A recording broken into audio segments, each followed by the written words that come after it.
What's going on, everyone? Juicebags here, and welcome to some JCB Pioneer Mars. This is one of the newer early access survival games to hit Steam. Just launched on September 1st on Steam. It's from Atomicom Games and the Games Co. publisher. Now, this is a space exploration, survival, base building, simulation management type game. And I absolutely love what I see so far.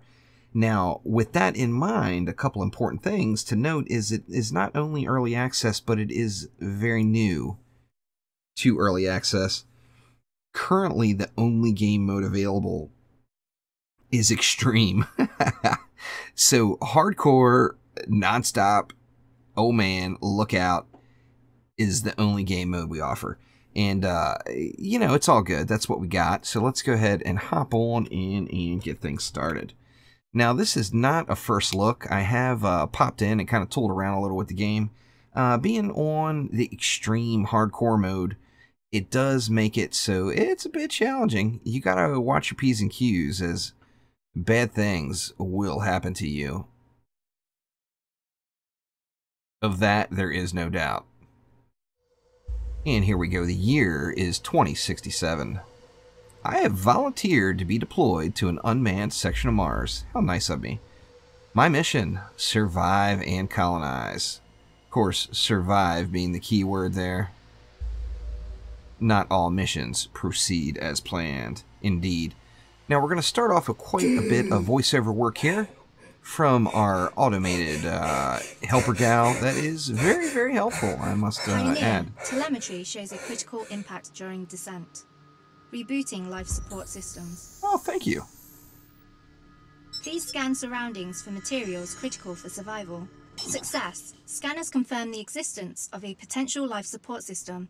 Vehicle Explorer JMC X18. New mission. Rendezvous with Explorer JMC X18. Oh, that was weird. A little black screen there. Not sure what that was all about, but... Highlighting meteor impact location on your hood. Please move quickly. So basically, our starting mission here is... obviously, the name of the mission is Survive. We need to find our little rover, basically, and we're going to get off to our habitat once we can do that. And as you see, we start off right in a meteor shower zone, and as with most games, you need to stay out of the red stuff on the ground. Imagine that. The red stuff is unhappy times, so don't go into the red stuff. Now, when you first start in the game, you are going to notice that it's very stormy. It's a lot going on. I mean, this is Mars. Stuff is just going crazy. Now, although it does have some beautiful, beautiful graphics in the game, you don't appreciate it right in the first few minutes of play, as the storm is really clouding up your screen. So I do encourage everyone, give it a chance. Once the storm clears, things are going to be a lot more attractive to look at. Turbulent weather patterns that have affected the mission are still within the immediate vicinity. Oh yeah, turbulent weather patterns indeed. Now, luckily for us, we have this lovely little waypoint, and our rover is going to be right around the corner here. As I mentioned earlier, I do absolutely love everything I've seen so far. Please use the JMC X18 scanners to find the landing zone. Let's go ahead and find our habitat. Pre-rendered habitation unit located within 2 kilometers. Fantastic. New mission. Drive to the landing zone. She is going to constantly interrupt me for the first 10 minutes, I assure you. Now, as I mentioned, I do really, really like what I see, but it is very early in development. Now, I did go ahead and jump on this one on Steam, as it just definitely looked like something that was right up my alley in the kind of game I enjoy to play. Now, first things first, let's get over to the hab and make things happen. And as soon as we get these first few starter missions complete, this storm is actually going to clear up a bit and make life very, very easy for us. Or not necessarily easy, but it's going to make things much prettier to look at in the midst of dying. JMC X18's current vector will intersect with pressure-based electrostatic phenomena. So we're going to intersect with pressure-based electrostatic phenomenon. Basically, oh, there's a storm. Oh yeah, there is indeed a storm. So we get over the hump here, we can barely see our habitat down in the distance there. But we got these super sparky, jolty electric tornadoes flying around. It's probably going to be for our best interest to stay away from those. Now, if you do clip one and come close to it, you're going to take a little shock damage, but it's not too bad. Just don't drive right through them. That is for darn sure. Ho-ho-ho! Or drive right through it, whichever. So let's go ahead and get to our habitat. We are here. Oh yeah, making it happen. Syncing with habitation unit.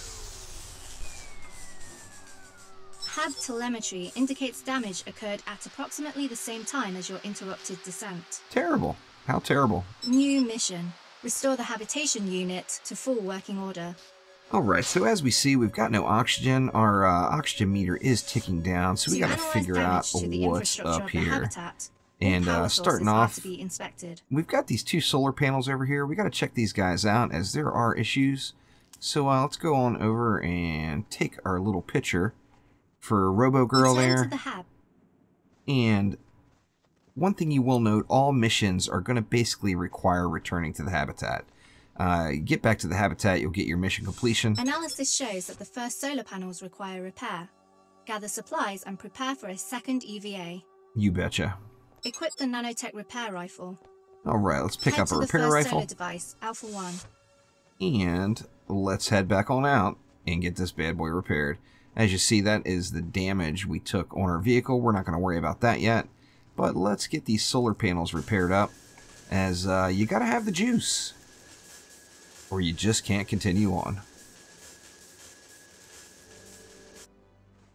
And there we go. And then proceed to the garage module. Now, we start off with a garage, which is nicer than you could possibly imagine. One of the reasons is, although our habitat does not have oxygen yet, our garage will automatically fill our rover with oxygen every time we pull into it, even though we have yet to create the oxygen. So you do have an unlimited oxygen source right out of the gates. However, if you leave your rover, you're going to be ticking on your onboard oxygen. Recover the JMC X18. Alright, so the JMC X18, of course, is our rover, and basically it's telling us to park that into the garage. Now, as we note, the rover did take a little damage. I was going to go and put some damage on it here just to display the full benefit of the garage. And as you see, the health bars on the bottom, we've got health and we've got oxygen. And now this is the rover's health and oxygen, not mine. When I hop out of the rover, then it's going to be displaying my health and oxygen. However, we want to get in the rover, and just pulling into the garage is going to automatically repair the rover and fill it up with oxygen. So that is happy times for the JMC X18, no doubt about it. Vehicle repaired. And there we go, it's all repaired up and squared away. And power coupling, utilizing the HAB scanners to project possible location to salvage. Scanning. New mission, salvage locations for equipment. Alright, so let's go get the equipment. As we see on our mission board, we need a logic board and a power coupling. And luckily, Robo Girl there has been kind enough to hook us up with a few waypoints.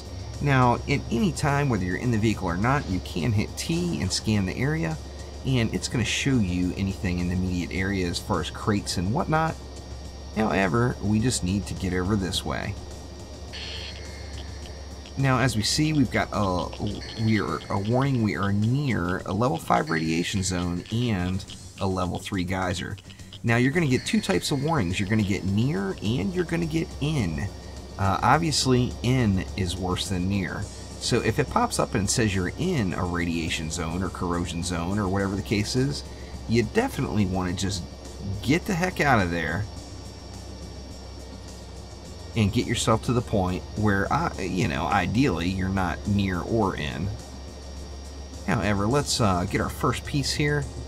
Gonna head on around the bend. We see it's getting closer, 100 plus meters.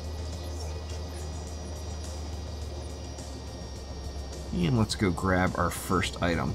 Now, you know, we are on Mars, of course, so it's low gravity. We see the item is up there on the ledge. We're gonna have to jump out and run to it. And with the low gravity, our jumping is gonna be low gravity jumping. So you want to be careful until you get used to it, as you can end up in some unpleasant spots just from the little glide that comes along with the low gravity. That is for sure. And make our way around here. Even now, we're outside of our rover now. We can hit T and scan the area. We see we've got a couple of crates, which are not only waypointed. When we get close to them, they're going to pop up on screen, and we're going to see there's actually a supply crate right down the hill. Now, starting off in the game, the inventory situation is very sketchy. You must return the salvaged component to the hab. You're going to run out of inventory space quite quickly. So although I know there is some stuff in there that I'd probably eventually want, I'm not going to bog down my inventory space with all that stuff. Now, as far as inventory goes, important thing to note, you've got two numbers on your inventory. One of them is going to be how many of that item you have, and the other number is going to be how many spaces it's taking up. So although you have 10 slots, if this repair ammo required, say, 2 spaces per, if I had 2 of them, it's going to actually take up 4 of the slots. Now, mission items like the power coupling are not going to take up inventory at all, so that's kind of nice. Let's just go ahead and head back over to our rover and GTFO and go and find the other piece. So that was the power coupling. Now we need to look for the transfer logic board, and this is going to bring up another important thing to mention, and that is navigation. Although you do have waypoints on the map, it is not always fastest to head directly to that waypoint.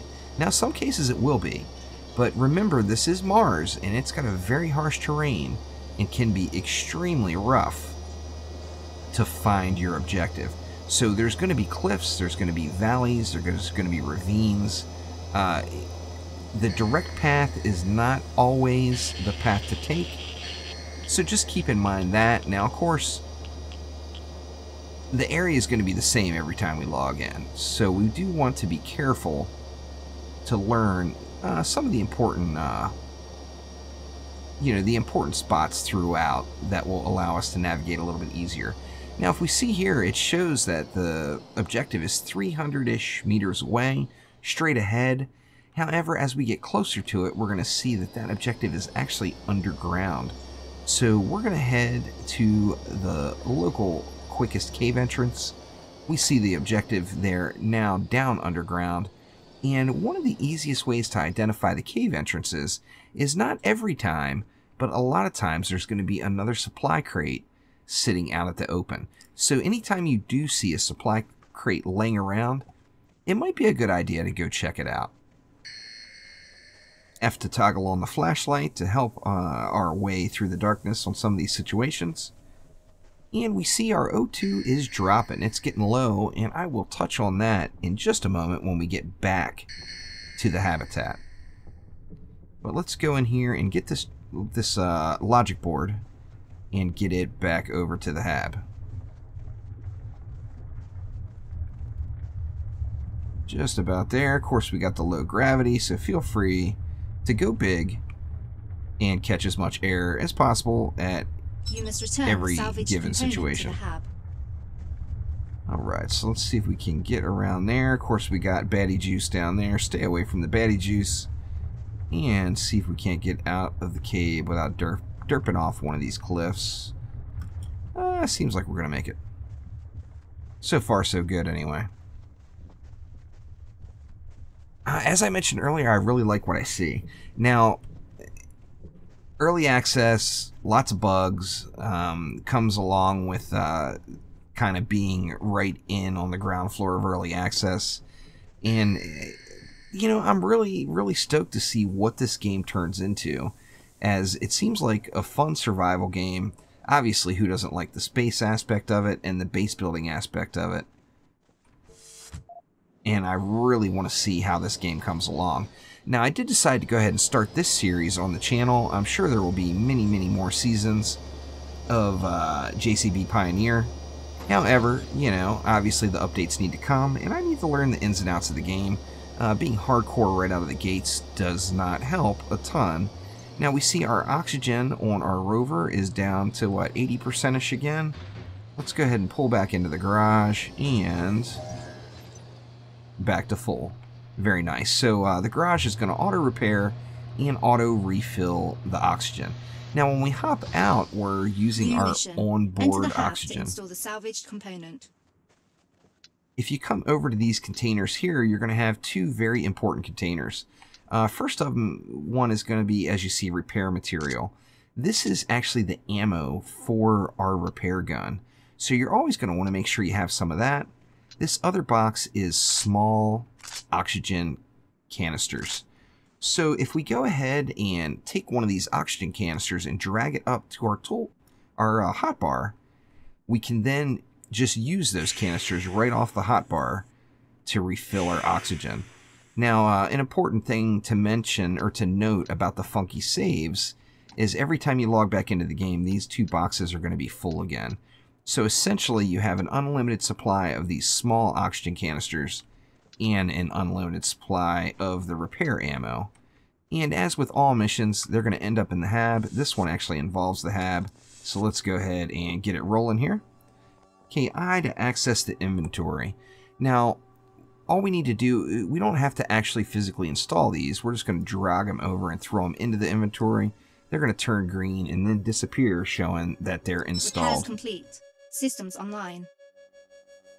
Analysis shows the colony's power level is less than expected. Enter the colony plan visualizer. Alright, so it's called two separate things, but we're going to go with CPV for short. As you heard RoboGirl say, the colony plan visualizer. However, here it's colony planner view. So CPV still works for both. Let's just stick with that. Now, we know we've got the two solar panels outside. However, she did say we don't have quite enough power, so let's find out what's going wrong. And we see here the solar array is not connected to the colony resource network. Now, everything you build, you're going to have to connect into the network, and that is going to allow you to power each individual item. Now, this solar panel, as we can see, is not connected at all, so let's go ahead and make that happen. Now, once you enter the wiring mode, it's just a matter of connecting one to the other. This one's green, it's obviously working. This one's red, it's not. Let's go ahead and connect it up. Now we've got both of our solar panels are green. We see that solar panel just opened up and started working. So now we should be good as far as our starting power goes.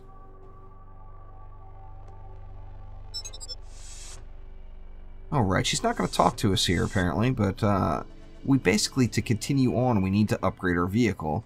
And basically we need to gain the ability to mine, as we can't craft anything without being able to collect the resources. Now, all vehicle upgrades you do are going to be done from this console, right outside of the garage. Welcome to the garage interface, Pioneer. Spend research points and JCB credits to upgrade the garaged vehicle. Add an excavation arm to the JMC X18 to enable the mining of resources for construction. Alright, so we're going to set it up to mine. Now, if we look up top here at our two currencies, we've got JCB, which is JCB credits, and that is our straight up cash money. We've got RP, which is research points. Now, how all upgrades in the game work, whether it be your suit, your vehicle, whatever the case is first you must research it, then you must actually install it. So to research, of course, is going to require research points. To install it or to buy anything else is going to require JCB credits. So you want to make sure you're not burning through all of those without at least getting your habitat self-sufficient. So first things first, let's head to the tech tree. This tech tree represents all the potential upgrades that can be applied to this vehicle. Only one path can be traced through the tree per vehicle. click to select the first available upgrade.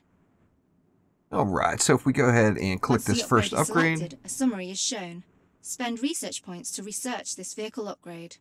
we're going to see here the tooltip. This vehicle upgrade is going to give us digging and processing attachment, so it's going to allow us to start mining. It's also going to slightly increase our battery capacity, which, hey, why not? Research complete.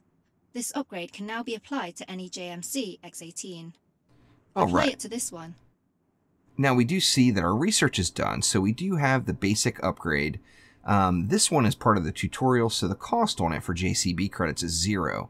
But normally right here it's going to show you a cost, and you need to have the JCB credits to pay for that item, to actually install it after you've researched it. This upgrade is now applied. Further upgrades are now available for research. And then of course continuing along, it opens up more nodes in the research tree. However, notice that the JMC X18 is now upgraded with an excavation arm. Let's go ahead and hop out of here and go check out the new hotness. Now, the mission says return to the hab. We are actually just going to go and take a look here real quick. So as you see, we now have the mining attachment, and it looks cool. Very cool indeed. So let's go ahead and continue along with what RoboGirl says to do and return to the hab. Now, as I mentioned earlier, almost all of the missions to complete them require returning to the hab. And it also seems like that this could potentially be one of the save points. So if you are going to log out of the game mid-mission, there's a solid chance you will lose any progress you've made in that mission if you haven't completed it. So once you've completed a mission and you do return to the hab, JCB has been notified of your survival. This protocol will now enter hibernation until one of these directives fails to be satisfied. Maintain life support systems. Provide solutions critical to Martian survival. The creation of a self-sustaining habitat. Alright, so basically our goal now, utilize the trade post to begin your pioneer mission. Our goal now is to just survive and get our habitat so that it is self-sufficient. This is actually the mission complete overview, basically. Now, this particular mission has no rewards other than what was given us already, so we can just go ahead and hit proceed, and we're good to go. Now, as you see up there, our missions are now non-existent. We have no missions. But as she mentioned, we need to utilize the trading post. So if we head on over to the trading post, it's going to give us new missions to select. If you did just complete a mission and it had a reward, if you click on that rewards tab, which is actually not even unlocked yet since I haven't completed one, it's going to bring up your reward where you can collect from right there, and that's where you're going to get a lot of these JCB credits from. So that is going to do it for this first episode. Thank you very much for watching. Click that like button and please subscribe to the channel, and let me know in the comments below if you want to see more of JCB Pioneer Mars. I personally do want to see more of it, as I'm just really enjoying playing it. However, you know, I want to mix it up on the channel a little bit and bring some things to the channel that you all want to see. So let me know down below, and I will continue on. So thanks again, and I'll see you next time. Take it easy.